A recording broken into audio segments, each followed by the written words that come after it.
everybody, welcome out to the Cars, Bars, and Guitars podcast, episode number 7. I'm AJ. And I'm Steve. Steve, who are we brought to you today by? Buy low, pie high, good riddance. I will tell you a very funny story here shortly. Steve, what are we drinking today? The Ommegang Abbey Ale du Bel. And it's from I believe it's 2016, because we got it from, I got it from my store, and let's see, I'm pretty sure it's 2016, but we're gonna give it a shot. What's your first verdict? Certainly tastes better than the cheap beer and cheaper pizza it seemed to smell like. It really does smell like cheap. That is delicious. It kind of reminds me of the Pride Abbey from Birdsong. It's not August yet. Is it? That's the August one, and the honey pie is the winter. Wrong Pride in Charlotte, Baba Booey. This is at Bilo, and I don't work there, and to borrow a line from you too, I don't care if they did hear this and they were still in business, but one of our old managers used to work there, and they had the stone fruit in season, peaches, nectarines, apricot stuff. It's called stone fruit because it has stone in the middle. It happened to be in season. They were having really bad fruit fly problems. So store manager goes and gets floral scented Raid and sprays all the fruit with Raid. Raid is bug spray. It is toxic. Is this produce organic? Not anymore.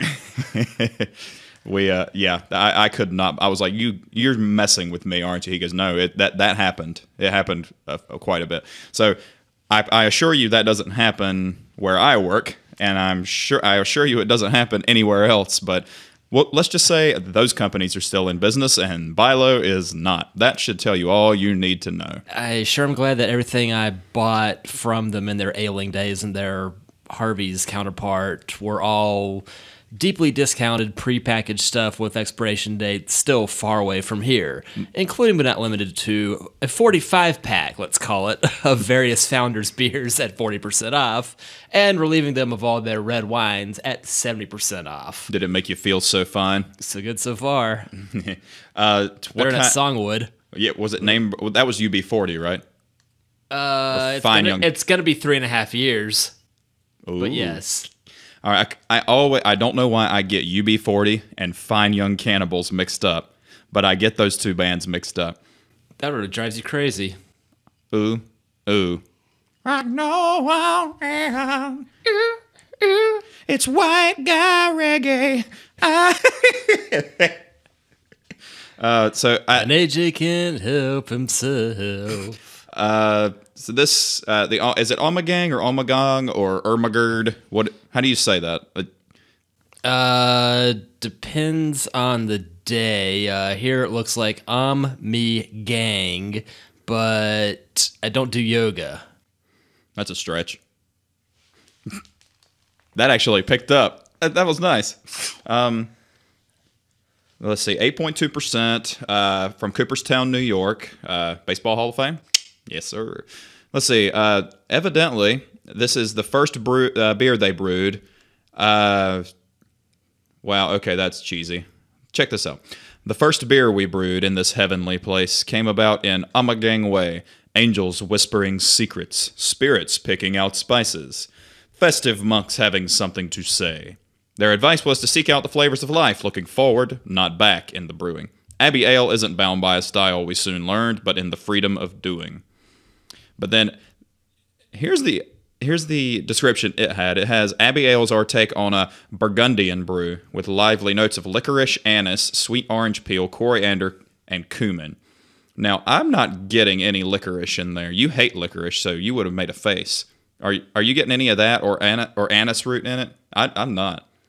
Maybe it's because it's just kind of a lot of spices melded together to make a pretty fine tasting beer. I get the orange and the coriander, but not.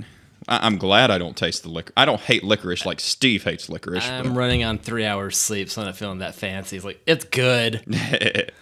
It's fizzy. 3 hours sleep is better than none. Actually, it really isn't. I don't think it is. Like, I don't know about you, but I function better if I have like 2 or 3 hours of sleep rather than like if I sleep for 12 straight hours. I just feel like a total useless pile of garbage, which you don't know about sleep in the last 2 years anyway. Not much, you. No, cheers to no sleep till Brooklyn. Thank you to everybody who, the new people that liked our page, bought an ad for North and South Carolina this time, had a lot more traction. The last ad I bought was almost countrywide, and that's too many people. You gotta get your core and then expand outward than try to get everybody at one time. But thanks to all the new people that liked and shared our posts, and keep those comments coming. Thanks to all you old people too. Yes, all the young folks and the old people and all the people in between. We're gonna play a couple little games in a little while. Steve's messaging his sweetheart. Oh, Steve's in love. Yeah. Whatever that is. So, you had some interesting valet cars in the last since the last episode. So, you want to tell all of our viewers about that? Yep. So, most recently had an E55 AMG sedan from probably the late 90s. It ran despite that age. Did it have the fat 5-spoke wheels? Yep. Oh, those are so cool. A 1990 Bentley Turbo R with doors like bank vaults. But not suicide doors. No. That's extra. Or extra retrofitted. No, I did once drive a Rolls convertible with the suicide doors, and that just felt needless. The Phantom? The newer one. Yeah, the drop head. Yeah. Yeah, that... For having an engine 19 liters, that was dreadfully slow. He might have had it in valet mode, which is entirely possible because... even in valet mode, a Dodge Challenger is going to be 500 horsepower instead of 7. Did you say Charlenger? What, That's it's the same one, thing. It's the other, sure. I'm going to look up the horsepower rating on a Phantom drop head. Sufficient. Oh, unless I'm driving it. All right, before we look, I'm going to say 550. I'll just say 5. We were both wrong, but you were closer. It was 453. I still went over. I don't win. Sorry, price is wrong. Bum, bum, bum, bum. Curb weight 5,995 pounds. Horsepower 453. Miles per gallon. Really, why even list it? But 19 on the highway. That's only a little less than the Jeep gets. But which one's going to last longer? Yeah. So, you had the Bentley, and you had the Benza. Anything else that started with a B? I didn't get to drive it today, but there was a 64 Buick Skylark convertible. Boss. That looked beyond. What color? Brown and tan. It's oddly enough 70s colors on a 60s car. With an 80-year-old man driving it? No, I'd imagine somebody acquired that from his grandfather. It was in really good shape, but it was a bunch of young folks hopping out for the Wells Fargo Championship going on right now. Yes, that we have the big golf tournament in town, and it's all hell's breaking loose in South Charlotte. It just is traffic-wise, anyway. Fudging it all up. Steve came from there. My wife works on that side of town, and it's fudging stuff up for her too. As if you needed a reason to fudge up traffic on the way home from Pineville during rush hour. But I digress. So while we're on Bentley and Rolls... there was also an 81 Jeep. Ooh. CJ7 in immaculate condition. To hell with 3 pedals. This one was 4. Oh, it had the e-brake on the... Yes. We need to go back to that. I like that. And the floor-mounted high beams. Now, on one of Doug DeMuro's videos, he had reviewed, I think it was a 70, don't quote me on this, 7 Eldorado coupe, which is the length of a yacht. And he was like, I don't think he grew up with many old cars like we did, but he was completely, and pardon the pun, floored that there was a switch on the floorboard that operated high beams, and I was like, I'm used to that. Like half the cars I grew up driving had that on, and Mom's 75 Impala had that. That was one of the few I saw it in. Mm-hmm. You because you're not supposed to do left foot braking anyway. Your left foot's not supposed to do anything except push the clutch in on a normal, regular car. So your left foot was not doing anything but resting on the dead pedal, so just move it over and click it. I don't see why that was ever... Well, it's probably taken away because of cost, just like everything else. But look how expensive cars are now. Ugh. So check this out. On the new Panamera, the new Quasimodo wagon, it's a lot better, but it looks like a C6 Corvette wagon with 4 doors. Have you seen it? Yeah, I don't hate it. Did Callaway ever do a C6 Yes. Aero wagon? Yeah. Like the C7. Yeah, I didn't like it. Did you? Yeah. He has no opinion. It's, what, 20 grand to tack on extra hunchback to your sports car? Yeah. And what do you need? More cargo room in your vet? You got plenty. Yes. But if it's the whole hatch opening up, you could only put stuff in it that's not going to fall out with that open. It's awfully expensive for this accoutrement on it to, more likely than not, ruin the looks of the car. Well, the stupid thing about the new Panamera, you have to go into the infotainment system to adjust the climate control vents.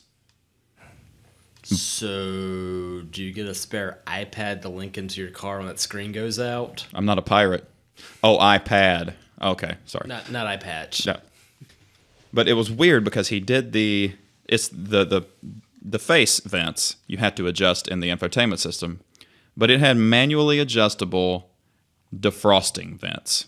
So you could reach up and point the defrosting vents anywhere you wanted to, which is not an option in any car ever built that I'm aware of. They just are there and you can't move them. This one, you manually adjust those, but you have to go into the infotainment system to adjust that. That seems a bit German, doesn't it? I'm going to call that as a 9. That joke's really Hitler miss. So we got some Ommegang, we got some Rolls Royces, and how about this? Let's do 3-car garage, Great Britain. I already know what Mark's going to say. Mark's going to say 3 E-Type Jags. Or two E-Type Jags and an Aston Martin of some sort. I haven't given this any thought since I kind of casually discussed we were going to do the next... It was like three-car garage, but no nation selected. Yes. So this is UK. I should just kind of say Britain, though, because UK insinuates that Ireland ever had a sports car. Half of one. Which one? Sip your beer. The Bono. Something stainless and painless. It was Northern Ireland, though, so it was still... Really? Yeah. Yeah, the story of that goes well beyond Back to the Future and The Wedding Singer. Now, what were the years of the DeLorean? 81 to 83. Wow. It was in development from the mid-70s and hit the market in 81. And due to a recession, high gas prices, and poor performance, the car simply didn't sell well. Only about 9,000 were initially sold. Now, all holdings thereof are in Houston, Texas, and you can get effectively a new old stock DeLorean or get one with the same horrible engine that's been tuned up. Never mind, an LS4 swap is a much better idea. Never mind, that chassis is a bit horrible. A bit? Yeah. A double Y-frame chassis on it, yeah, it'll twist itself in half. I mean, it'll be fun while it does it. That too. Can't have uneven tire wear if 2 tires don't touch the ground. So what was the power? Uneven tire wear. Well, it had 14s in the front, 15s in the back, and it's all weird sizes. So it was double staggered. Yeah. All right. So that my star. Oh no, not the NSX. The NA1 NSX was double staggered because it was 15 by 7 in the front, 16 by 8 in the back. Whereas my Starion and my S2K are just regular staggered. Just lighter back ones. Yeah, you can't rotate the tires. And then before some idiot goes, yeah, you can move them side to side. I'm like, yeah, you can, but it makes no difference because it's still directional tires. No, you can't. Well, and dismounts and remounts aren't good for them. Not really. Have you ever watched the mechanical fails on the car throttle page on Facebook? You said failures, strangely, but no. They're brilliant. It's people bringing their cars in, and we need to watch the obligatory Jiffy Lube eating a car in the chasm. No, it's way better. It's like people bring in, like the guy said his right front tire wouldn't hold air, and then they pan the camera up underneath, and the rim is bent like a good 4 inches in. Like, yeah, it's not holding any air, huh? And then, like, one guy hits, I think his back shocks were completely shot, and I think he's in a Jeep Cherokee, and he hits the brakes really hard, and you see the back just kind of bounce down like it has hydraulics. Sounds about like mine. That's not that shot. Yeah. They're still attached. That too. So for a combination, worn shocks and worn wheels. So I had no idea. I'd say I missed sidewalls, but... the old Matt Farah experiment. Yeah. The new Type R Civic has 20s, and I didn't realize they were that big, but they're 20-inch wheels, which is insane because you remember when 20-inch wheels were like the big rapper thing to have, and now 20-inch wheels are on a Civic. And I think the Dodge Ram of the mid-aughts was one of the first production vehicles that had that, available as a factory option. Couldn't tell. At the time I was working at a tire shop, and getting those fitted were special order only and rather not cheap. How much of a pain in the ass were they, though? I think the equipment could do up to a 22, and since that had a 4 or 6 inch sidewall, there was plenty of flex in it. Trying to mount anything, say with an inch of sidewall, 45 series or lower, forget it. Actually, I have heard that before. Oh, darn, the Sam's Club and Cary is no more. But yeah, I was a tire monkey for them for 2.5 years. Probably a fairly entertaining job, though, when it was all said and done. Every once in a while, I got some interesting iron in there of 75 911. Wow. Lots of old Benzes, a Volkswagen Eurovan camper that took some completely bizarre tire type with its industrial strength sidewalls. So I don't remember what the original size of Mini Cooper tire was. 10. But it was a 10. That was a Smartie. That was a caster that you can get from Lowe's. That is smaller than your average freezer pizza. I want freezer pizza. Yeah, pizza sickles. Pizza sounds great right now. We might investigate that later. Yeah, I was going to go ahead and I'll bring this episode to a close so we can go eat. See you on episode 8. Psych. Although we are considering it. What was the power plant in the DeLorean? The Peugeot Renault Volvo 2.8 liter V6. Yeah. Good for 130 horsepower stock. Ooh. Which was pulling around a 2,800 pound car. Not good. I majored in math, but you don't have to be a major in math to realize that's not really a good equation. I didn't know it was a 2.8 V6. I don't know why I thought it was a 4-cylinder, but it would have been any worse for wear, to be honest. It was just not a good time for engines. At the time, that was only a little bit weaker than a 305 would have been, just emissions choked until a few years later. Well, even into when the Starion was new, they had advertised it to be faster 0 to 50, because at the time they did 50 because the speed limit was 55, and they said they didn't want to encourage speeding by saying 0 to 60. So the 0 to 50 time on the Starion stock was faster than the Corvette. And it really made the Americans go, okay, well, we're getting our asses beat by somebody who has half the displacement and half the cylinders. So the Japanese are kind of responsible for everything going up and up and up and up. But there is a limit to that, because now, it's just a silly amount of horsepower, and you're not going to be able to use it on the street. It's basically for dick size rights and bragging rights. That's all this car has 800 horsepower. Okay, that's cool. I've ridden in a 400 wheel horsepower car on the street, and that is almost as much fun as you can have at the limit. 500 maybe without wrapping it around a tree. Yeah, it's so You still could. Oh yeah, 400. I rode in a 400 horsepower Cobra, 03 Cobra, the one that had the daddy Cobra, the supercharged one. And they had a Kenny Bell supercharged swap, the big supercharged the size of this room. That thing was just a monster. It's like 420 something wheel horsepower, which is plus or minus 500 and something at the crank. That thing would absolutely move. And I can't imagine having something with 800 horsepower unless you're at a drag strip. But I mean, I would like to experience that, obviously. But for a street car, it's completely unnecessary. It's funny how you got the keyboard warriors that. You know what? Don't ever ask for an opinion on the internet about anything anyway. So this Ommegang's treating me nicely. We got more Ommegang coming up soon. Which three philosophers? I wonder if it says it on the bottle.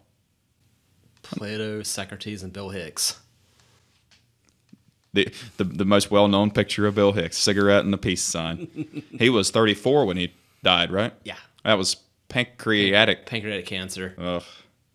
You know, I've still yet to watch any of his stand-up or listen to anything. I've just read a lot of his quotes and jibber-jabber, and it's all brilliant. You know a lot more about Bill Hicks than I do.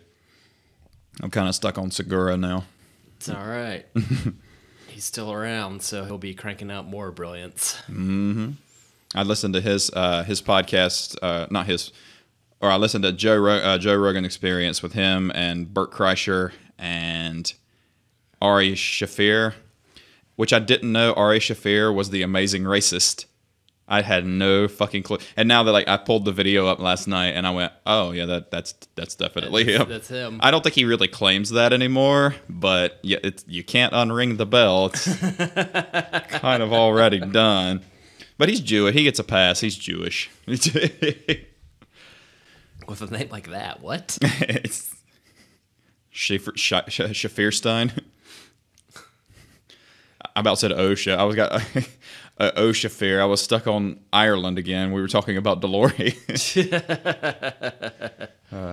So let's do 3-car garage England, or the greater Great Britain. So we will. I don't have 3 picked out. Pretty sure you don't. So we'll spitball it back and forth. So I'll go first because I want a Lotus Evora 400. That's going to be my number 1. Not the first choice, but that's the first car I'm picking. It's, dare I say, the modern hardtop S2000. I've heard from people say it's just a faster, more expensive, more exotic S2K. It kind of drives like that. With what motor in it? What, the 400? It's got the Camry engine in it. See. Plus a Super. Yes. And now there's a 410. Are you sure you don't want to change your answer? I think you can probably tune it up. You know what? Fuck it. Let's do 410. It's like if some is good, more is better. Yes. So I'll take the 410, and you can still get it with a manual transmission. I think that was only equipped with it. No way. The 410? I'm assuming that most anything Lotus would be still stick only. I didn't know that. So that'll be my first choice. Do you have anything in mind? If you're going Evora, that was what I wanted to say. So, given my disdain for Sunbird, I guess I'd go Exige. Exige would be good. With the 2 double Z in it. So the bigger, beefier engine of what's in my car already. I smell a motor swap in your near future. Yeah. Yeah, because in the meantime, the 180 horses are a bit tired at 232. We should do the old Top Gear thing where you'll take the cars and see how many horses have escaped. Do the dyno. I bet you it's not as many as you think. The Japanese cars tend to hold up a lot better. You'd see. I'd really hate to make that bad an oil leak on the dynamometer, though. Dynamometer? Where? Is that a dinosaur? Yes. What a dynamo. So, for those of you, the Exige is a hardtop Elise, which is still as go-karty and still as small. And probably still as uncomfortable. Whoops. Well, that's not a road trip car anyway. The Evora would be the one you take on the trip. But for sheer fun and canyons, it would be the Exige. It is still they're still comically small on the inside too. If you hate the person you're riding with, too bad. They're sitting on your lap when you're in that car. you gotta respect the car though. That floor mats are an option and carpet is an option. Yeah, I kind of respect that. That was Lotus's mantra. What was it? Add light, simplify and add lightness. See. All right, so two Lodi. Lotus. Thanks, other Colin. Lotus's Lodi. Loti. I'm gonna go. I almost went Lotus again because I almost went Esprit 01 the last year with the twin turbo V8. I raced one night in my Starion and lost. Surprise, surprise. Those things would move. I gave him a thumbs up. He gave me a thumbs up. So I'm inclined to say that. But so when we do these 3-car garage challenges, it's 3 cars that you have to keep. It's not like, well, I'll take this and then sell it and buy something else. Because if that were the case, I would say a Defender. Yeah. And I would just sell it and use that ridiculous amount of money that those stupid things go for. It's cool. It's not 6 figures cool. Wish you could see Steve shaking his head in agreement. No, DeMiro has one, though. And he had a Nissan Cube and a Ferrari at the same time. Some things don't need to make sense. Nah, they don't. So do I go sports car or do I go SUV or a Jaguar? That would get. I would almost say an E-Type, but I'm not as crazy about the E-Type as a lot of people are. I think it's a very pretty car, but I don't know if I would have one. I don't know if I would drive it. It would be worth so much money that I would never drive it. And I don't drive the car I have now, and it's not worth a 500th of what one of those things is clean. What about that replica that Clarkson took out? That was like the slightly bigger, badder one, the Eagle blah blah. Eagle Speedster was what it was. So it wasn't an AMC or Renault product. Yeah, but the Eagle Speedster was 500,000 pounds, which means it was, I guess, $800 and something $1,000. I'm not certain about the exchange rate. So that would even be way more out of the realm. They're pretty. I think the Speedster's prettier. It's more modern. It's sleeker. Don't kill us, Mark. I'm gonna say I'll say Jag.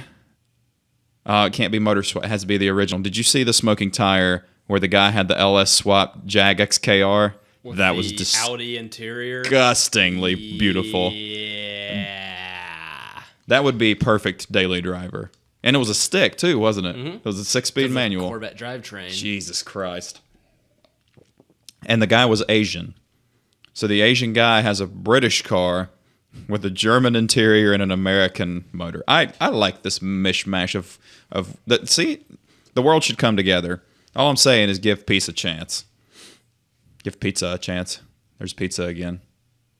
I got a frozen pizza downstairs. I can just pop it in the oven. Text Emily. Yeah, after this, I immediately have to go to work. It's hell-breaking loose time. What time? The sooner the better.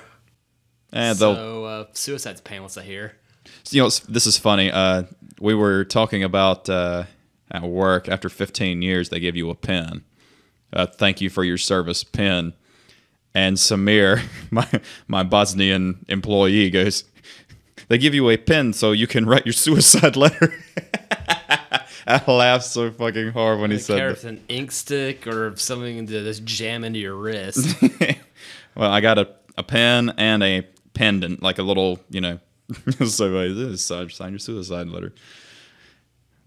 Let's see. Which Jags were manual transmissions that we would want to have? Because you could get a... Yeah, nowadays the F-Type in V6 or maybe V6 Super that'd be considered. And then you have to start rolling the clock back to find anything else, because as much fun as it is to have the Ford Contour, the X-Type. I always called that the Hitler, the car, because it had No, the grill. That was the S-Type. S-Type was the Hitler Jag. Yeah, that was the one based on the Lincoln LS of the early 2000s. Which looked way better. It's just the very plain looking car, but yes. Mm-hmm. How many years did Ford own Jag? It was at least a decade, wasn't it? I think most of the 90s into the aughts before Tata of India bought them. And Tata? TATA. Let's see. Ford-Jaguar partnership. Ford had acquired Jag in 1989. Fool.com. I didn't know this existed. Fool. Jaguar Land Rover's current owner has done a surprisingly good job with old British brands. So Tata Motors, until Tata acquired them in 2008. Jaguar Land Rover were a part of Ford's premier automotive group. Them and Volvo. 89. Hoping to use it as the basis for an aggressive global push into luxury vehicles. Eventually, it was folded into PAG, a new Ford division that ultimately included Aston Martin, Volvo, Land Rover, and Lincoln. Generally speaking, luxury vehicles have higher profit margins than mass market models. No shit.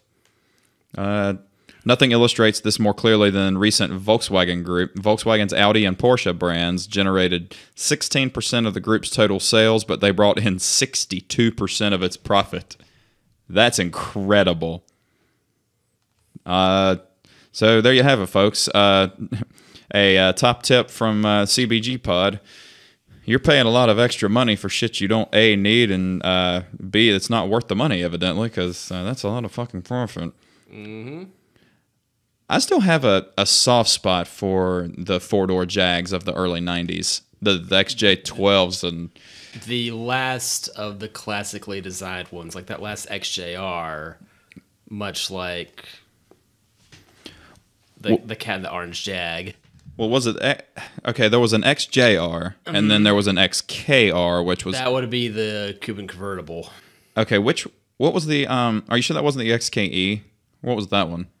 There was a Jag sedan that had a really aggressive look with bigger wheels and tires, and would still had the prancing Jag on the front, and it had the 4 headlights in the front.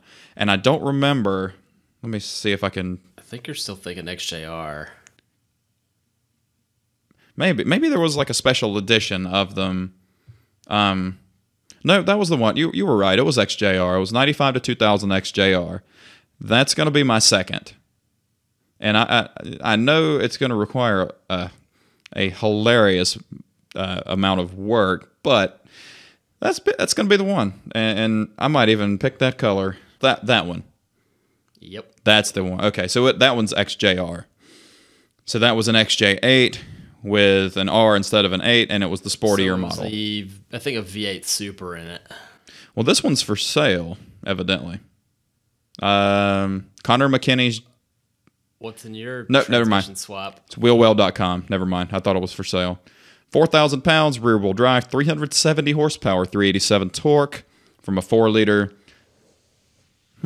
Interesting. Super V8. Yeah. That's going to be my second, because that would be my everyday cruising around car. That's boss. Even if it doesn't have the correct transmission, I don't care. That's going to be the daily. That can be remedied. Yeah. I don't... You said no engine swaps. I didn't say transmission swaps. So all right. So I've got Lotus Evora 410 and Jag XKR, XJR, XJ. What did we say? XJR, right? XJR. Yes, the Jaguar 10 Junior. Fuck you, alphanumeric models. I get you mixed up, man. Damn it, Acura. Go back to Integra and Legend and Vigor. So, Steve, you got any ideas on car number 2? I really like that XJR, but I keep like picking the ones to do that. Yeah, it's like, oh yeah, here's like some really interesting stuff that are mechanically horrible. True, but we're sorry to play footsie with you, but we can do that later. Don't be. We can. You don't have to. I mean, we know British cars are hysterically unreliable, but we're gonna pick 3 anyway. How about something super 80s-tastic? I'm listening. Aston Lagonda. Gay. Love of flip-up headlights and just to have something completely ridiculous. That's actually not a bad idea. It's atrocious, but I can't look away from it. Well, I was considering an Opel GT because Opel is a German. Opel's German. I'd venture to guess there was a Vauxhall equivalent though for your baby Corvette from 1973. I never heard of it. But I always like the flipped over headlights. That's the coolest thing. The idea being that rather than being an electric switch, you just have this lever, move it left to right, and bada boom, here's headlights. Yes. So now my dream was destroyed. I don't know why I thought Opel was British. It's this stuff from Europe that you don't see here, branded as such. Well, you can forget wanting any. Well, I was going to say, no, Holden had the Commodore. And that's Australian GM. Yes. But I think some of those made it to Britain as Vauxhalls. I'm not certain they did, but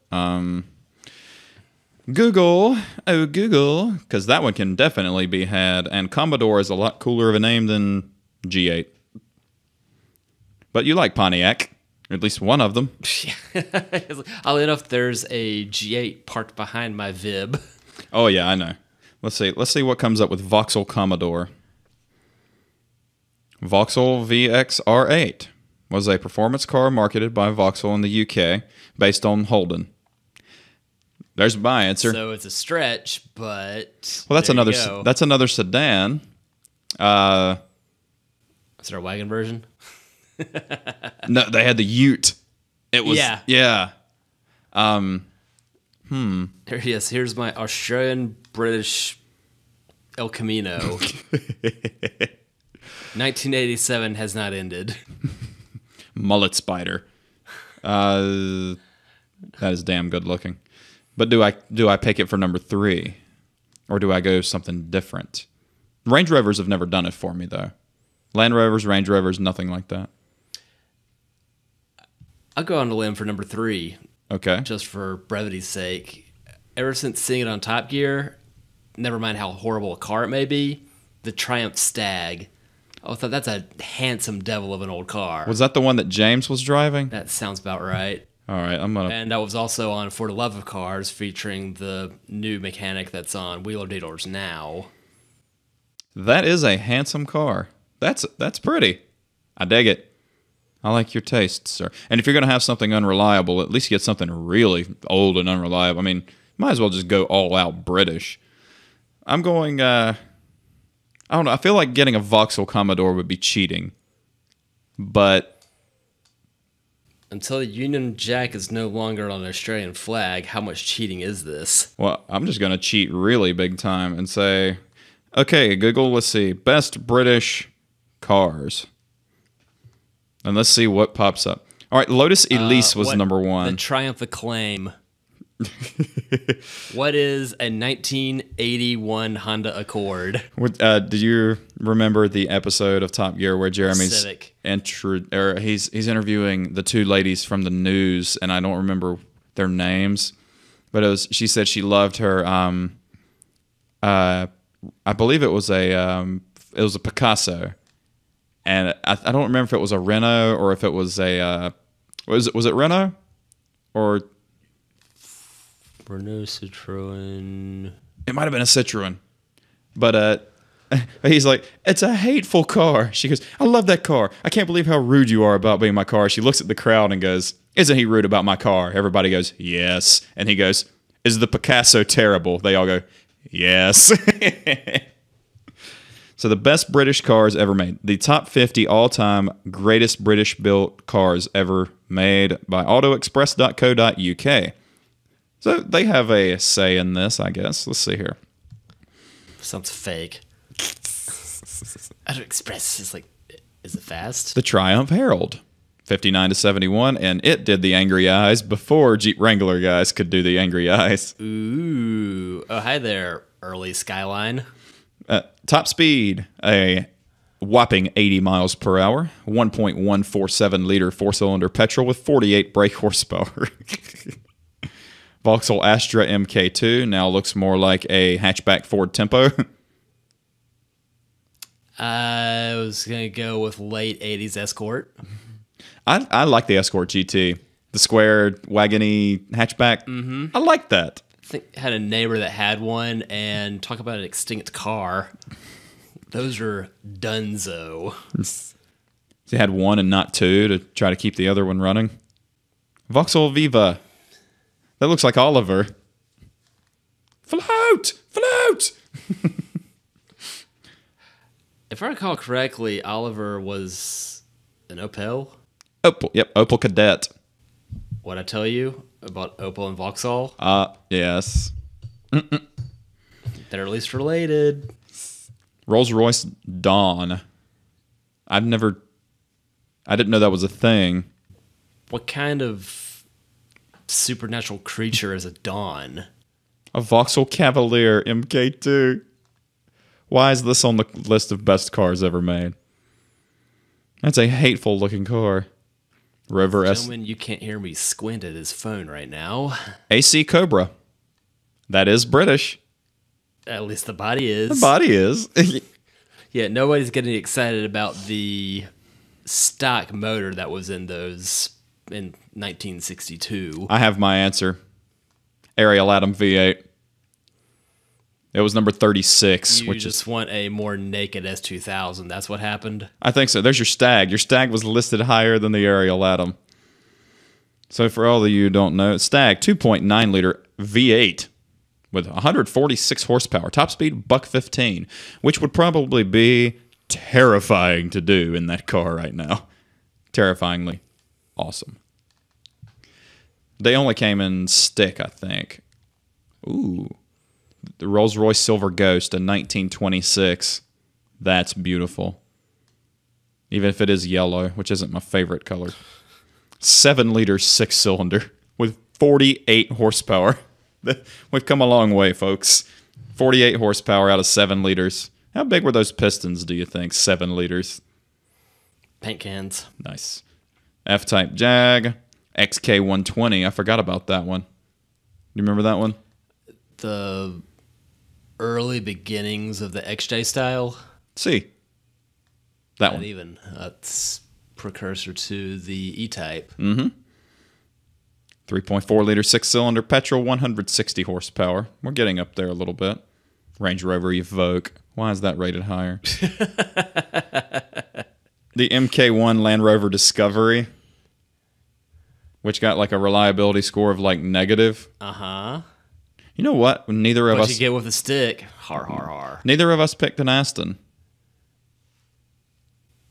Well, trick is pick 3. There might have been about 7 I might have gone with. Nissan Qashqai. Gesundheit. Qash. You got closer than I did. Oh, it's a bar mitzvah car. There's your Elise Escort MK1. Qashqai. Caterham Ford GT40. Started life as a Lotus, if I recall correctly. Caterham 7 had been a Lotus 7. McLaren F1. We fucked up. We have to go back. Can I trade the Jag? This file is going to tank, so we have to re-record this one. Well, I'll be dead then, too. So let me get this straight. The E-Type Jag is number 2, and number 1 is the Mini Cooper. I mean, it's cool, but I don't think it's number 1. What do you think? You know, for what it's worth, I played the ever-living hell out of Formula 1 Built to Win on the NES. Sort of the great-granddaddy of Gran Turismo. Never played it. Well, care to take a stab at what car you start with in that? That one? A Mini Cooper. And it had these little blurbs of going from Mini Cooper to Vector W8. Those are cool looking. To Ferrari F40 to your F1 car.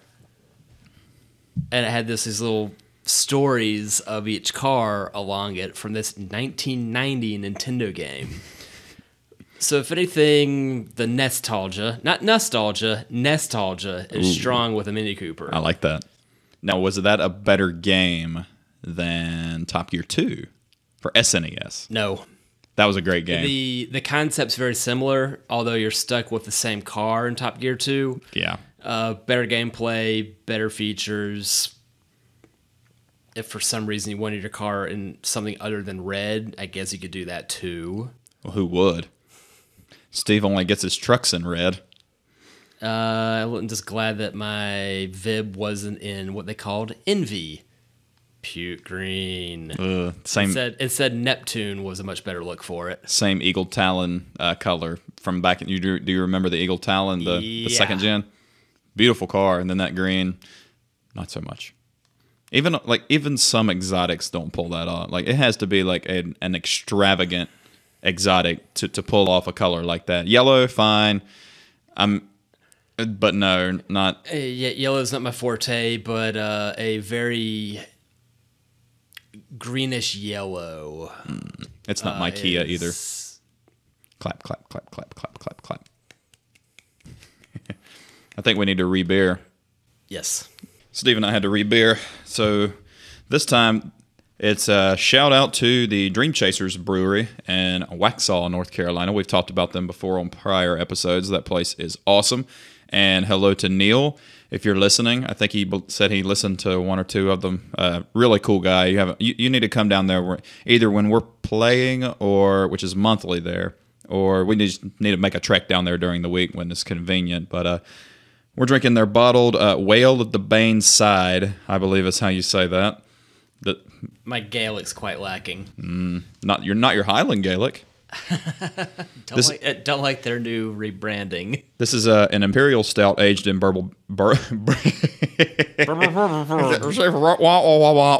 It's been brewed in bubbles, and yet there's no fizz as you pour it out. This isn't how this works. Toy boat. An imperial stout aged in bourbon barrels with vanilla beans and chocolate. It is 12.5%, bottled by Dreamchasers Brewery, Waxhaw. Special thanks to Southern Spirits in Indian Land, South Carolina, for providing the barrels, made with extra Indian. So this beer is Vanta Black. It is very dark. There's not light. Light doesn't pass through this beer. So this is my kind of beer. And cheers to Steve, one of my best friends in the world, sharing a good beer with. Let's see here. Oh, that's a good glass of chocolate milk. Oh, that is chocolate. We probably should have started with the 12.5% one. But oh my God, it finishes really good too. I like this. I like what we're doing, man. Hug me. Dreamchasers is awesome. I'm pretty sure that they had to change it from Dreamweavers to Dreamchasers because every time we get a check, it's from Dreamweavers. Doesn't matter. The song would still work the same. Who sang Dreamweaver? Gary Wright. Was he in another band or was he just a solo act? I'm only aware of that being the artist name of that song from the Wayne's World soundtrack. Party Time. Excellent. So while we were doing Three-Car Britain Garage, so we were talking about on the break about the darkness and how I have a lack of listening to the darkness, and Steve said I need to remedy that, correct? Yep. Meanwhile, I Believe in a Thing Called Love is my preferred karaoke track because it sure is funny to hear me hit those high notes. I'm good to do it about once a season. You got to warm it. You got to warm up to it though. It's not quite as ridiculous as Steel Panther, but it's much more British. Funny thing about the golf tournament being in town, that is one of my favorite Steel Panther songs. Be Just Like Tiger Woods. Oh. Filling all those divots in the neighborhood. Oh Lordy, I need to get into them more. My tattoo artist loves Steel Panther. Lower the bar. Yes. I can't lower it much lower. That's just their last album title too. Somebody stole my limbo stick. I mean, how low can you go? Limbo stick. Well, this I beer. think by that point, I call it a hurdle. I think there's a rule against that, or that's a separate event altogether. So Sean said the sweetest thing to us. He said every time we say hello and welcome, he waves at us from where his listening device. So Sean, I'm waving to you. Steve's waving to you. We love you, buddy, and we can't wait to see you. He is serving our country in the United States Navy. He is stationed in Guam. Which was an answer on Jeopardy last night, which I got right. Wow, what did they ask about Sean? Where was he in 1950? Fuck yeah. He's not just old at heart, he's old. He's between us. Yeah, I know. Yeah, whatever. But you said 50. He has the Benjamin Button disease, I guess. He's just going to get younger and younger. I accidentally figured out a way to live forever. So if you took your brain is on. I didn't mean to drop this on you right now, but so if your brain is on it survives on electrical impulses. I believe that's correct. I've not looked any of this up, but I just kind of thought of it this morning. So if someone were to extract your brain and keep it moving and in fluid and constantly electrically impulsed, wouldn't you be technically alive? Your mind would be alive forever, but you'd be sort of in a dreamlike state. Does that sound plausible, or am I just completely talking out of my ass? So what you really want is a mechanical body with sufficient battery power to survive and keep going. Because that's the basis of lots of science fiction as well. Yeah, I guess so. Well, or it could just be a head in a jar like Futurama. That is more entertaining, though. They had Nixon, and who were all the heads? And because it was a group, right? It was always the same. Presidents, and they had the Beastie Boys. The Beastie Boys were heads. Yeah, that was the one time Dad attempted to watch that show. Did not go well for Bob. So you tried to get your dad to watch Futurama, and it didn't quite go so well. It was a matter of just playing on the TV. Oh, Futurama's on. This will be hilarious. Like, in one eyeball and out the next. A lot of times people go, you don't look anything like your parents. Like, blah, blah, blah, you know.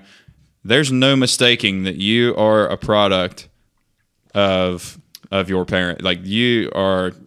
All three of you, Robbie and Debert, all of you are definitely. Whereas I would look at my family, and granted, my brother has a different mother than I do, but we all look different, and I don't care what a picture of us, we don't look anything alike. So I digress. So we've done beer and cars. Let's do some tunes. So what sort of musical shenanigans can we get into? We were just talking about The Darkness and Steel Panther. I don't always listen to Mayday, but this week, having been the 1st of May, I've been listening to a lot of that hip-hop act, Mayday. I discovered that 2 years ago when I had the plate party on the 1st of May. They're pretty amazing.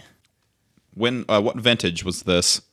Probably the last 10 years. Huh. I've never heard of them. Punch in a holiday in the Spotify and see what happens. Spelled upside down ! MAYDAY !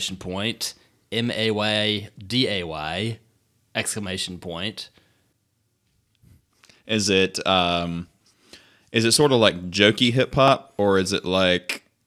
It is fairly serious, angry people making amazing music. Okay, so it's serious. Like something akin to Doomtree or Atmosphere.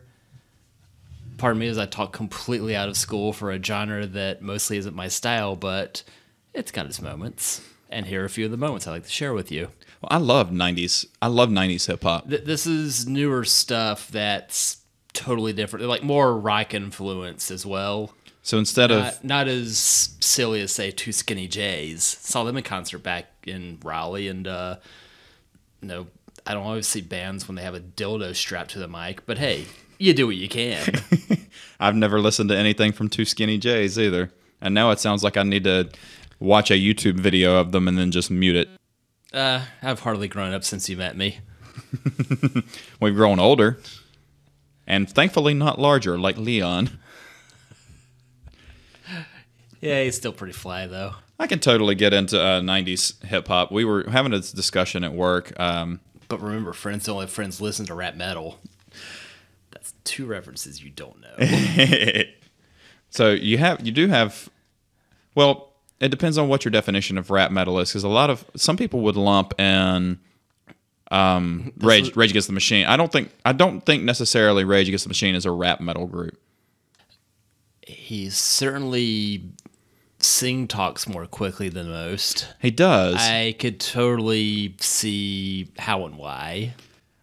I guess I just view him as a hard rock band. I think it's a hard. Yeah, I know he does more speaking than actual singing, but I don't know if I would classify it as rap metal. I'm not gonna go full Nerdist with it and just call it rhyme talking. That really is Nerdist. That's very nerdy. Or the last Band of Gold Hour. It's burglary music. I was like, wow, somebody's mother is completely in the dark. I think Cypress Hill is more rap metal than Rage. Rage is just like a hard rock band, whereas let's see, what about Limp Bizkit's a horrible fucking band, but are they rap metal? Add a C at the beginning of that and carry on. I could think of a couple C words to use for. You know what? Evidently, Fred Durst was actually not a bad dude. This is really good, by the way. Let's see, who else is. You had them, and then Deftones has it. Toby had said at one point that any band with a DJ can be considered rap metal, but then I don't consider Deftones. I don't consider Linkin Park rap metal. Linkin Park's just. I'd say they're on the cusp. It's close, but I feel like Cypress Hill is rap metal. Let's see. Insane. Got no brain. I remember that video. That and Throw Your Hands in the Air. I could totally get into 90s stuff like that, though. Because you got all the mumble rappers, and I don't know why stuff gets popular. Why does stuff get popular that's stupid? Exposure. Money. People getting dumber by the minute. So you're saying Idiocracy is coming true. You're saying Idiocracy is already true. There we go. Are you not watering your plants with electrolytes? That's what they crave. I have never seen Idiocracy. Prepare to be happy depressed. You wipe that smile right off your frown. That's Luke Wilson. Is anybody else of valor in that movie that we know of? Dak Shepard, Maya Rudolph. Dak Shepard, where have I heard that name? Terry fucking Crews as president. Terry Crews is the president in it? Awesome. He's actually a lot smarter than... But I could imagine he would play a good clueless guy. Who's Dak Shepard? I've heard that name. Married to Kristen Bell. Ooh. They were in a Pursuit movie together. He was in the new Chips because why not have 1982 nostalgia last year? I'm going to look him up. Is it D-A-K? Try again. DA10. Oh, Dax, not Dak. Okay. Let's see. Dak Shepard. Okay, he's a handsome dude. He's taller than fuck. What, 7'1"? Well, Kristen Bell's really short and gorgeous. I'm a Kristen Wiig fan, too. I do like her, too. Did you ever see Masterminds? No. That was insane. And that was chronicling heists in the Charlotte area 20 years ago. Oh, hey, by the way.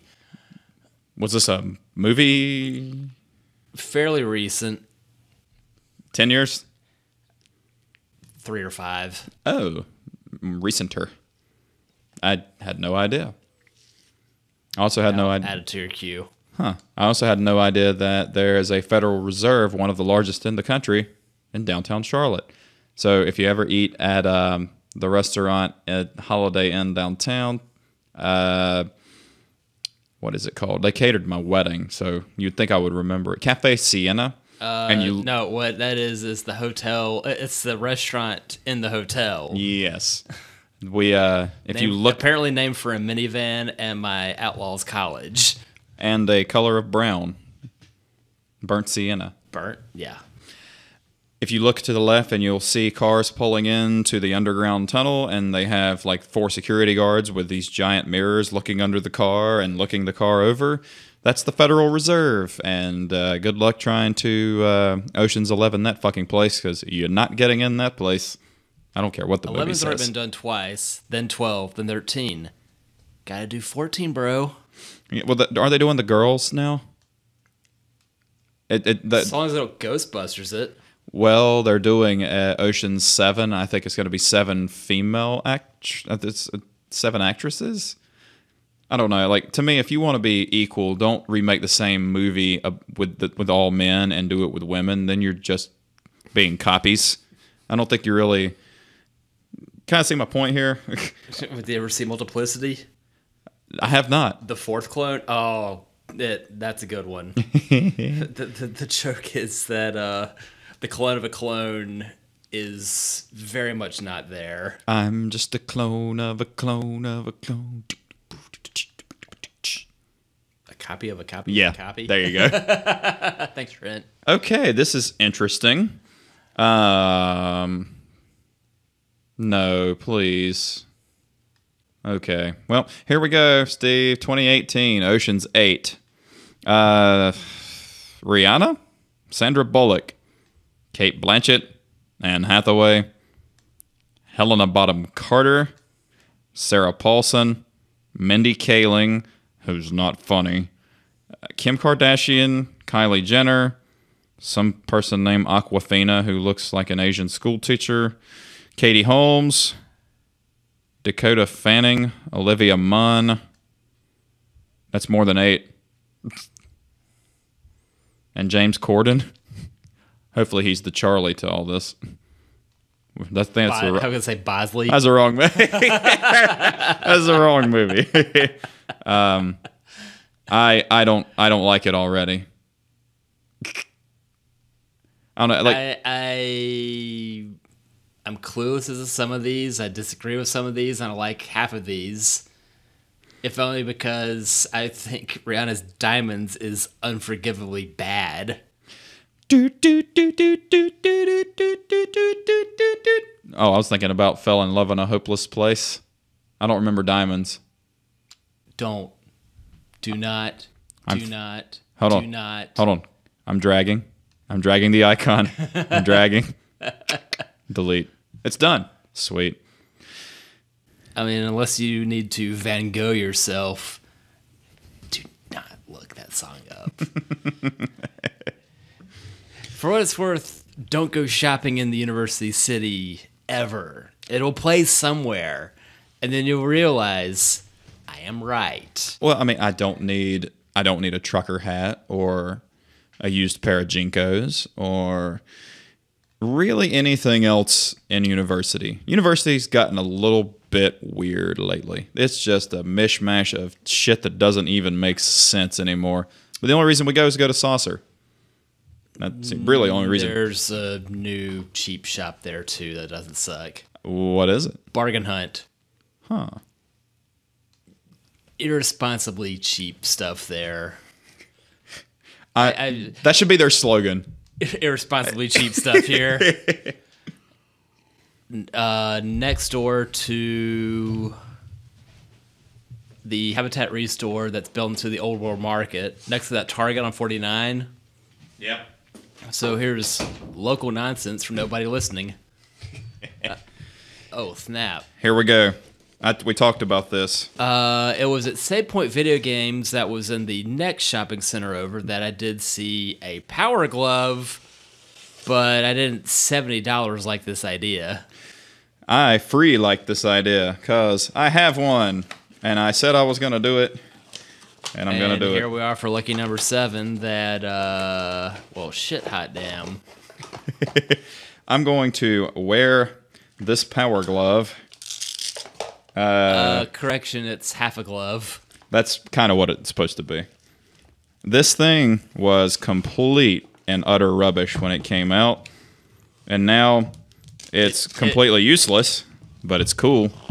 I've got well, technically 4 Nintendos right now, 3 of which might be able to attempt to get it to work.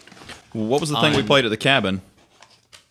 The Raspberry Pi. That's right. Okay. Yeah, that's if you want to play some old games and make sure they're going to work first time every time, use this. I didn't realize that is a lot of kitsch. That's a lot of stuff, what man. The fuck? All right, so there's Power Glove and Power Cord and bar and AC adapter and thing that plugs into the game. What in the blue-blooded fuck did I get myself into? It looks like you need to have a U-Force attached to this, which was another horrible waste of electronics. I feel so deliciously cool. I feel so deliciously Terminator 2 right now. That could be mine, but it's way out of line. So there we go. That's the Power Glove. If you don't know what a Power Glove is, best metal covers ever of video game music. Am I doing it wrong? No, there's no wrong way to do this. This is I feel like I'm in the future and the past all at the same time. Because the thing never worked right. It's a video game controller that you wear on your hand, that you do certain hand movements and it picks it up, and it genuinely never worked correctly. You look like you were RoboCop. I mean, as long as I don't have to go through the first 30 minutes of RoboCop, I'd be okay with being RoboCop. Peter Weller got really fucked up in the first of RoboCop. It was funny because that's not a kid. Like, it was marketed to children. I remember having, okay, that's a lot more doable. It was just Tangled. And by the way, I'm not ever going to be able to get that back in the fucking box. I don't have any idea how it went, but there's your cable. That looks familiar. Yeah. What was I talking about? Peter Weller getting the shit knocked out of him in RoboCop first half hour. Yeah, it was marketed to children, and it's clearly not a children. They got completely lit up by. I never saw a plush RoboCop. He got completely lit up by the dad in that '70s show. Red. Yeah. What an awesome mother bastard that guy is, though. It's like, I need a 4-word. She's doing a crossword. She goes, I need a 4-letter word for disappointment. He says, Eric. Cutting off the circulation to my wrist here, but my turn. The show must go on. Oh yeah, put this motherfucker on. And Power Glove was only available for people who were correct-handed, not wrong-handed. There you go. So put that Power Glove on, and so it's not a sinister invention. Yeah, sadly, haven't seen a USB sort of accoutrement for this. These were the sensors. I'm realizing I should have found my calculator watch to go along with it. Yeah, these were the sensors, and I don't remember. I'm sure the instruction manual shows you how to set them up. It didn't matter how you set them up. It didn't fucking work. It never worked right. It never will work right. Although I have a feeling it would be really cool if you could mash up Duck Hunt with that, and you could shoot things with your hand. Or punch. You could combine Mike Tyson's Punch Out with Duck Hunt. You just punch ducks right out of the sky. Mike Tyson's Duck Out. Punch Hunt sounds like a porno.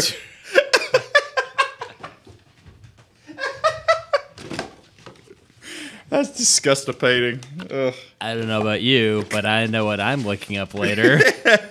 Here, oh my God! Look at this deliciously looking my buddy / Waldo looking guy on the instruction manual. This is fantastic. Hello, Nightmare Fuel. How do you do? Nintendo seal of quality, my ass. Wow. Brought to you by Mattel, the same folks that brought you Barbie and Hot Wheels. This couldn't get any more 80s at all. Hi, I'm the Glove Master, and this is my apprentice, Little Digit. We're going to take you on a new dimension in gameplay. A dimension that puts amazing powers right in your hand. With the flick of a finger, you can devastate an army of attackers or deliver a deadly blow to your enemy. We got it in early. What a strange phrase that is. I feel like a punch. it would be like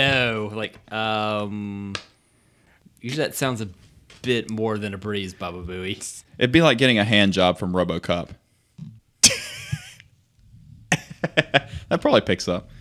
Welcome to the world of Power Glove. It's a world where you really feel like you are a part of the action. When you play a boxing game, you really punch.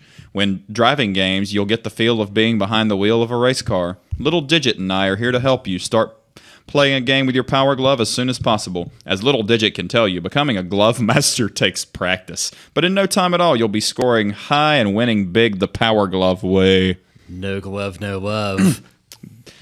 This is fantastic. I'm going to sit down and read this pretty much word for word, and we'll dissect it in episode 8. This is fantastic. So here's the program. So check it out. If you wanted to lift, you had to do that, and then downs that, right and left. That's obvious. But no, it never fucking worked right. It did not work how it said it was supposed to work. You're enjoying that too much, aren't you? That Spinal Tap album title is really bad advice, by the way. And what would that be? Smell the glove. The Power Glove Challenge.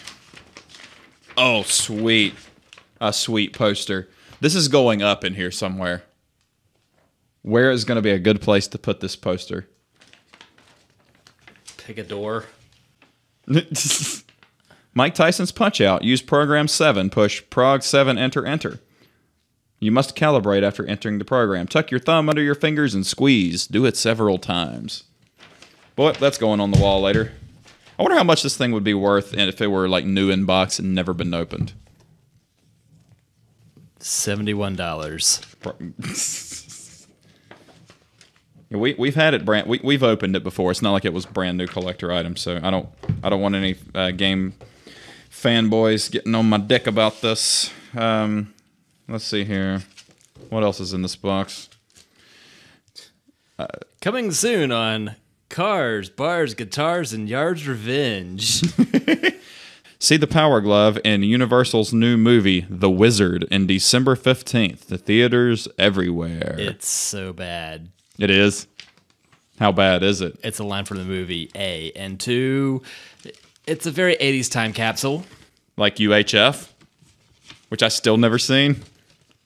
Dude, I gotta take notes on this. This is ridiculous. I mean, some of this I haven't seen myself, but we need to watch it. We got ways. Half of which are probably YouTube anyway. Probably. So check out the... Stop. Read this before doing anything. For maximum enjoyment of your new Power Glove, you must read this and follow the instruction manual carefully. Trojan Man. Maximum enjoyment. The failed slogans. There's a lot of paperwork with this. Like, this requires way too much... reading. Yes. What is this, Legend of Zelda? Which I've only played once. At least it wasn't 2. This is the most 80s thing I've ever fucking read. Nintendo Game Pack Code Service. Mattel's service representatives will be able to assist you with the Game Pack code information during these hours. The cost of the call will be $1.50 the first minute and $75 for each additional minute. Is it still 1-900 numbers. Oh, there's an 800 number on the back of that book. Yep, that's the front. So there's an 800 on the front and then a 1-900 number on the back. Well, I think that either of them still work. Just call them live on the air. Are 1-900 numbers even a thing anymore? Because you used to like ever since the internet, I've got my doubts. When you used to see 1-900 numbers were only used for smut, like late at night on regular TV. Well, that and like bad advice, bad investment type things. Okay, we're doing this. Let's see, 1-900. Let's see here. Did I get the number right? 1-800-127. All right, damn it, let's do this. Speakerphone.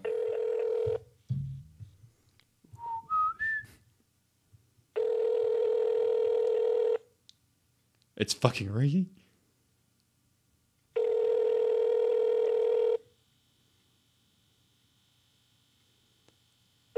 What if it has just become an area code for, like, Nevada? That'd be cool. Your account is not authorized to make calls to this phone number. If you would like to have additional capabilities added to your account, please call customer service. Well, like using a landline? No está autorizada para hacer llamadas a este. Wait a minute. So you have to have an account to call a 1-900? That'd be really strange. Like, okay, so apparently Sprint You have to have doesn't allow a. that. So what kind of account would you need to be able to call a 1-900 number? So should we try to call the Power Glove program instruction 1-800 number? Yeah, at least you should be able to do that. Which is strange. Got to figure if there's anything that is a bill to number, the way a 900 number operated, it should just be able to tack on to your Sprint bill. Mm-hmm. Unless those were only set up to just add money immediately to your standard phone bill, which a cell phone doesn't do. Well, part of me was hoping that somebody would answer and go, Power Glove, and I'd go, man, you guys are dedicated, like, for real. Like, I'm a lifelong customer. So we're going to try the, okay, this is the 1-900 number was the Nintendo Game Pack code service. This one is just the operating manual, and it says, if you still need help, call us. So that's what we're going to do. Let's see here. Let's see who picks up. Thank you for calling. We would like your opinion in a quick 3-question survey. As a thank you, select callers will receive a free Caribbean cruise for 2 for helping us. Nope. Let's begin. In other unfortunate events in 1980s pay-to-plays, call-to-plays, whatever have you, did you ever suffer through the Who Framed Roger Rabbit game on the NES? Yes, and it made 0 sense. Yes. 2, in the middle of the game, there is an 800 number that you encounter. 800 number, at least a phone number you encounter, which, last this was attempted, is a phone sex line. The holes are too small. Aw. Well, for us. For some people, maybe not. So that's disappointing. I was hoping the customer service line would be ready for action, but it clearly is not. Now I'm sad. 'Tis better to have published and have a wrong number in your documentation 30 years later than to have never have published at all. There's a reason why any kind of handheld gloving device like that has never caught on. And we'll give it a shot next time. If you can get one of your Nintendos to work, we will try to get it to work, but no guarantees. With the lack of a CRT here, that's going to be entertaining on a flat screen. You totally cannot do light gun games on it. So no Duck Hunt. Need to be very careful to say that properly on the air. No Hogan's Alley. No Wild Gunman. Demon's Sword was a great game, which you said you had finally found. I did play it. You found it for me. I played it when we went to the mountains. That was on the RetroPie. So if Yeah. anything, that's gray area. I don't think. Speaking of English things, RetroPie is a very British project. Is it like shepherd's pie? Not as filling. I'm getting hungry. You want to do tacos tomorrow, or are you going to be dead? I'll probably be dead, but I could totally do tacos. I hope. I don't know. I'm meeting DJ, and you'll finally get to meet DJ. Deal. My black son. So it's 11:30 at Concord Mills location. So I'll just come. Okay. I'll just come pick you up. What isn't Double deal. Cool. Yes. Let's do that. So if anybody's listening, oh wait, you're not. Not till later. So tacos it is with DJ and Steve. Hooray! Yes. Is the taco the perfect food? Steve's taking a picture of the Power Glove. Yep. If you post that to FaceTube, please tag me in that. Okay. By the way, we can't thank you guys enough for all the new likes and the new shares and posts to our page. We really do appreciate it. A lot of people, I was like, who is this? Oh, yeah, I did buy an ad for all this. You're getting tangled up. Your Power Glove's getting tangled. So we can't thank you guys enough for my Power Glove now. You heard it, folks. for supporting us. We are located in Charlotte, North Carolina. Facebook.com/CBGPod. And Steve's taking good pictures of the Power Glove, which this is the first time you've seen it, right? Let's not get carried away. Yes. That room mic dough. Jeez. Well, shoot. What time do you have to go to work? 10-ish, if not 9-ish. Oh. Shoot. Bang. Stupid camera.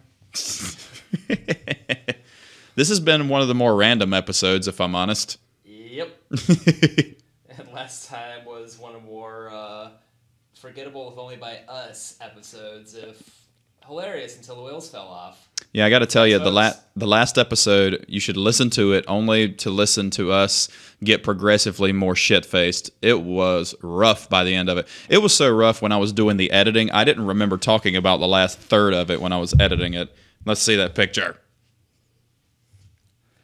Let's roll that beautiful bean footage. That's fucking boss. That's gonna be I'm crushing the bottle. Dude, we have to make a new Facebook banner page and have the Power Glove in it with beer and like just have a mishmash of all the. We'll have the picture of us with the Power Glove, and that'll be your project. In my collection, I've got an disadvantage. So if ever you need to make the Statue of Liberty go crash through a Jello molded over art museum. I got a thing. Every podcast I watch on YouTube, which sounds kind of strange, but when I watch them on YouTube, they always have like their ornaments and everything. So Power Glove is number one on this. So Power Glove gets a spot on the table every time we do a podcast. I'm okay with this. You okay with this? Sure. I like it. Even better if we're still in a video podcast. It's too bad I still don't have my virtual boy because we could put that on the other side.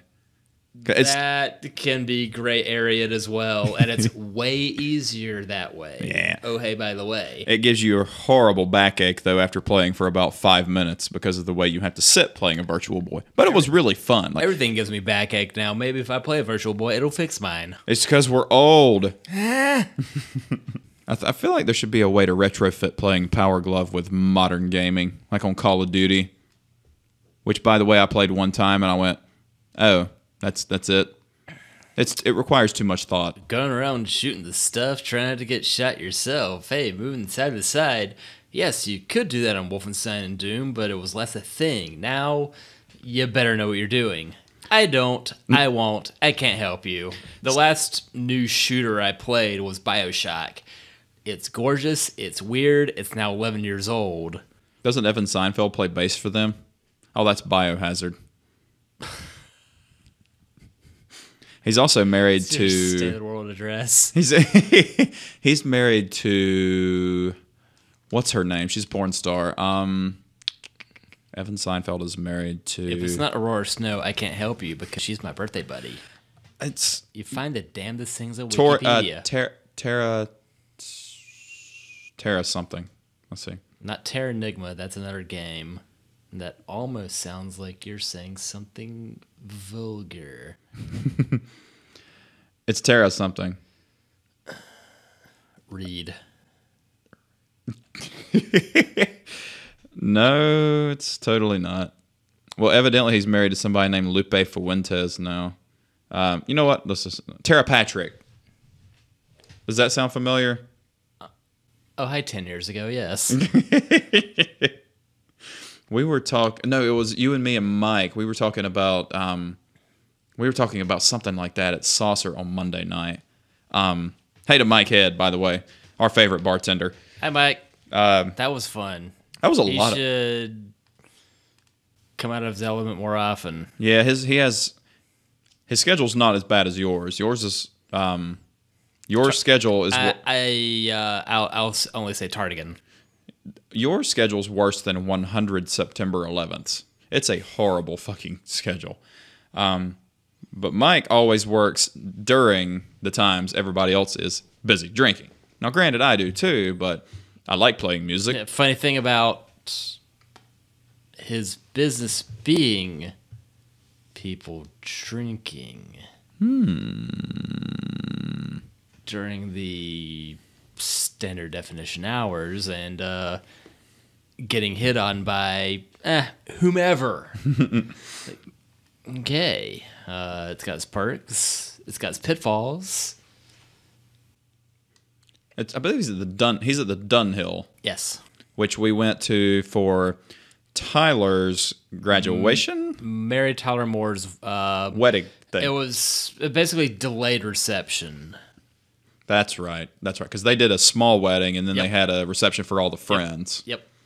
That was fun. Now they have a kid. Yep. Better than us. Steve and I are not anti-children. We just don't. We're anti-having children. We like kids. We're good with kids. We just don't want any. People at work, you'd be a good father. You should have kids. Who's going to take care of you when you're older? I'm like, who's going to take care of you when you're older? They're going to stick you in a home. Not like you're going to move in with your 80-year-old diaper ass. They're not going to let you move in. They're going to put you in a home. Dude, do you know what Roombas are going to do by then? Play the maracas and go chick chicky boom. I'm the king of the Roomba beat. A was way off. 2, I'm even more way off. We're almost done with the 12.5%, which means we're going to have to break up into 3 philosophers. Wow, it looks so real. What do you feed it? Nobody's going to know what the fuck we're doing. Haha, not a video podcast. You'll never know. Podcast. Podcast. Podcast. Yeah, I have no idea what it is I'm talking about as I attempted to steal my own nose. I'm doing this wrong. I still have not listened to the last podcast on the left. Do I need to? Well, depends on how well you want to sleep at night. I don't care. Okay. I don't easily frighten, and I like serial killer stuff. So I need to watch it, don't I? Where's your alley? Because this is going to be right up it. Nice. I feel Or left up it, rather. I feel like I've already listened to a couple, though, just by looking at the people who post and reading their posts. It just sounds like... Spoiler alert, save you 10 hours listening about Rasputin. I'm kind of fascinated with the Russian Revolution and everything Russian from then. From now, not so much, but around 1917... Now he secretly dominates everything. What does make? The Bolshevik Revolution. And my favorite quote, who want waffle? Oh, crap shits, I forget to make waffle. I've always wanted to go to St. Petersburg and just see all the architecture. Not a good time to go now. All you have to do is go down 95. Not that St. Petersburg, where I stayed in a hotel that the basketball goal was in the pool that didn't have water in it. That there were a bunch of people shooting basketball inside of a pool. You should have laughed into the mic.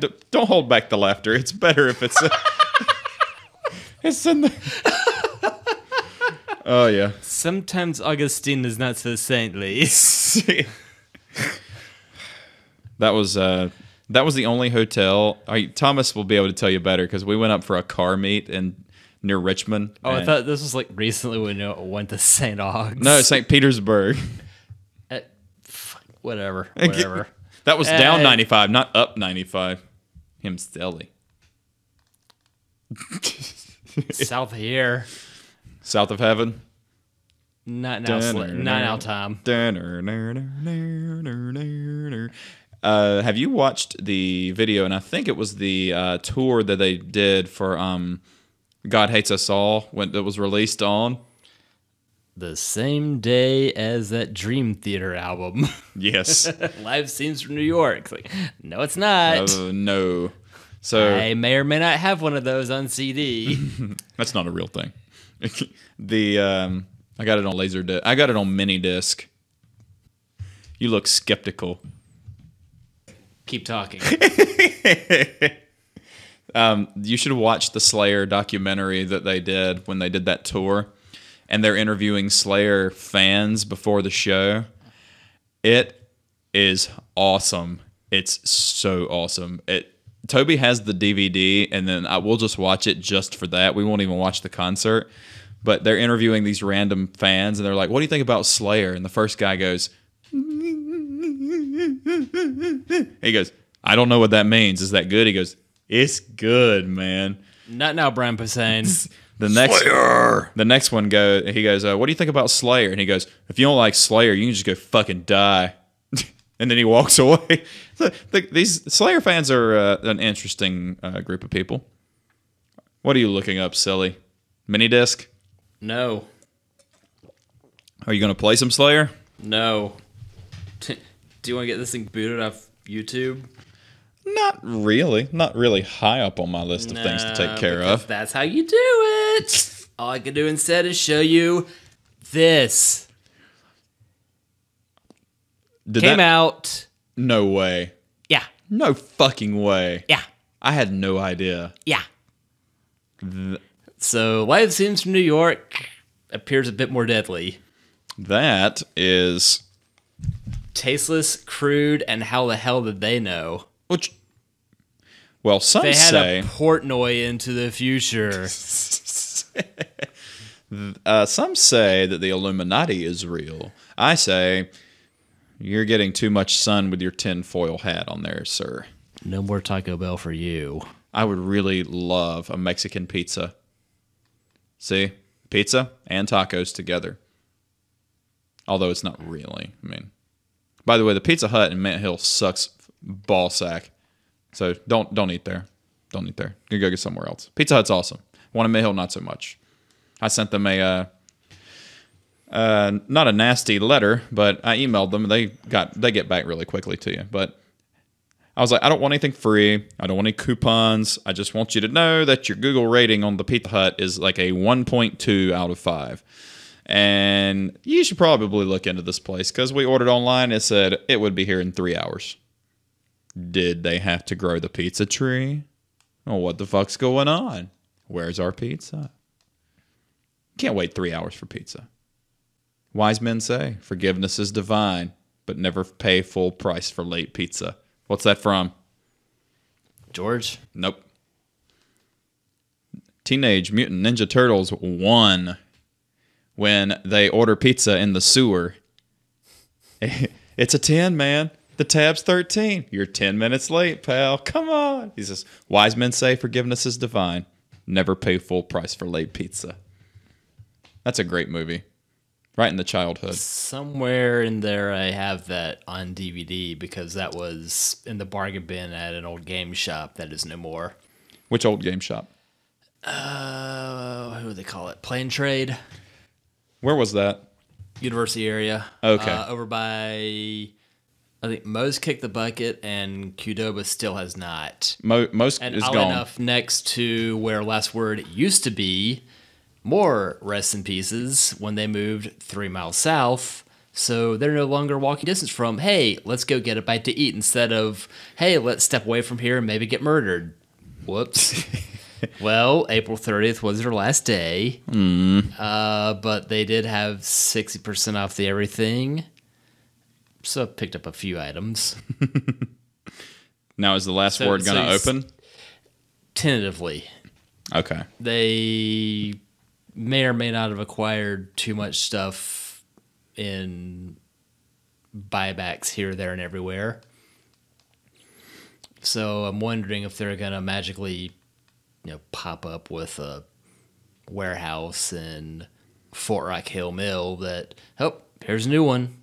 Here's everything. Buy something, won't you? I picked up a Richard Hammond book. You have no interest in reading this. I have no interest in reading. Are you afraid the book's just going to keel over and catch fire? In light of recent events, yes, absolutely I am. And I'm not going to read it on the plane because that's even worse for me in 12 days when I'm flying out to Cali. So you don't want the Schadenfreude book either? Maybe. Beer Jokes book? Okay, maybe. I might meet you halfway. Make Love the Bruce Campbell Way? We might have to do this podcast on Skype because I may not leave San Diego. Or I will just... better internet connection now. Back when I lived with you, Skype did not function well. No, it didn't. From the one time I attempted to use it. So, did you see there's a new taco shop opening in Matthews tomorrow? Fuzzy's, a very unfortunate name for a taco shop. True, but... I don't always eat tacos, and frankly, I'd hope they are not. Well, what if it's a peach taco? Or a kiwi taco? Or even a coconut taco? A tacoconut.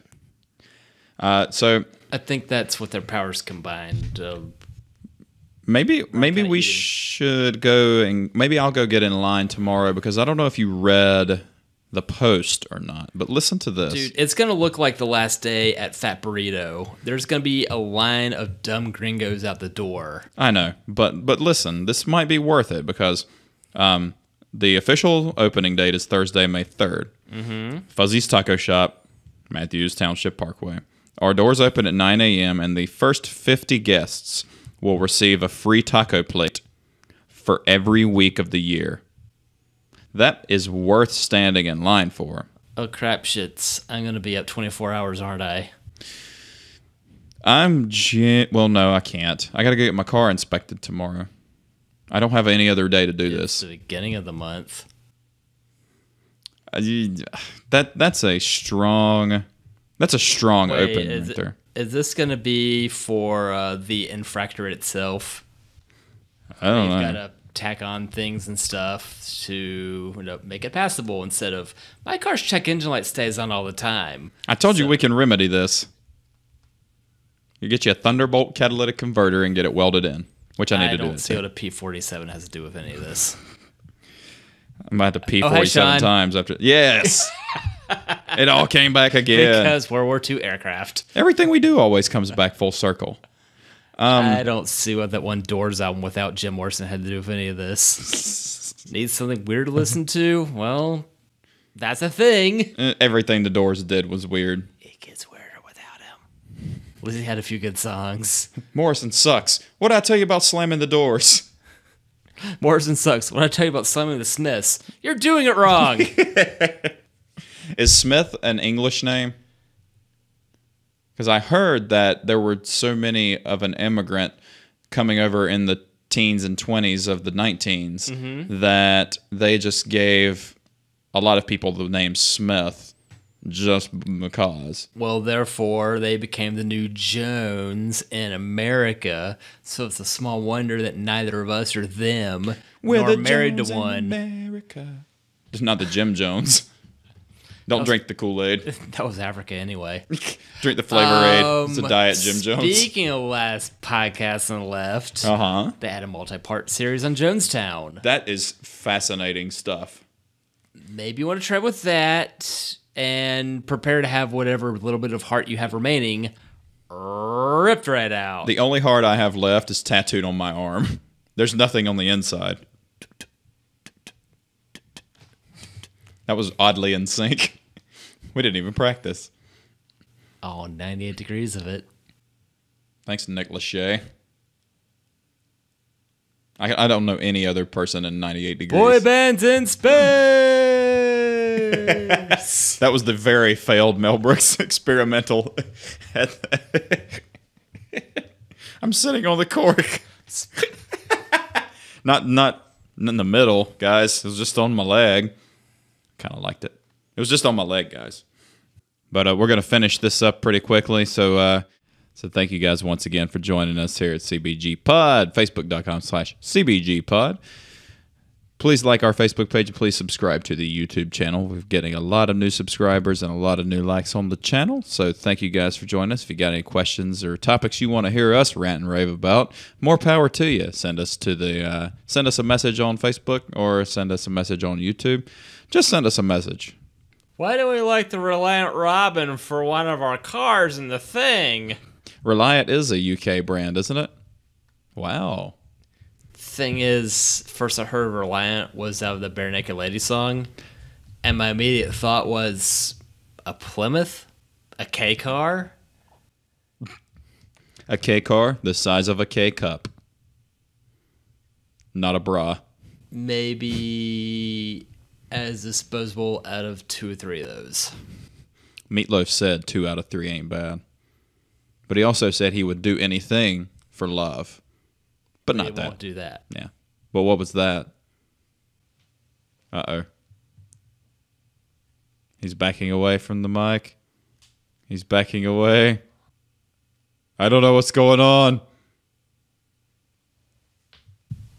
You don't know what Meatloaf wouldn't do for love? Nope. It's too hot for podcast. What? No. I'm hot. I'm hot for podcast. I got it bad. Now, Dave. You're still you're still the better singer. LaRoth. David LaRoth. He's French. See what happens if you drop an E. He's French. David LaRoth. His brother Eli makes really good movies. Nothing but horror flicks. Did like his work in Inglourious Basterds, though. Fuck yes. I don't know what's going on the last 5 minutes. Well, shoot. Bang.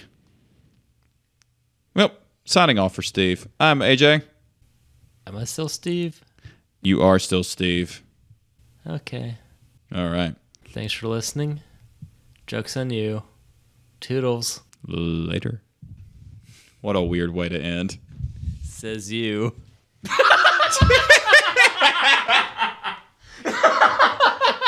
Oh, Jesus Christ.